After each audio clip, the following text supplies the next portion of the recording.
Hello and welcome to Gallery Teachers Masterclass. My name is Nicky and I am going to be giving a workshop on how to conduct an effective initial IELTS assessment.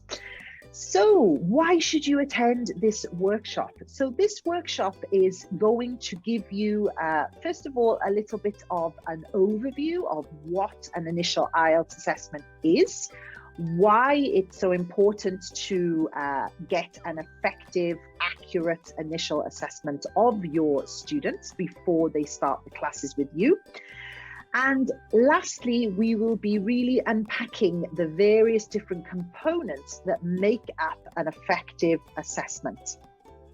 This will help you to be able to have a framework for how you can start to deliver initial IELTS assessments, and it will also give you some tools and some pro tips to really be able to give the best possible experience to your prospective students and to be able to build up a complete picture of the student who is in front of you.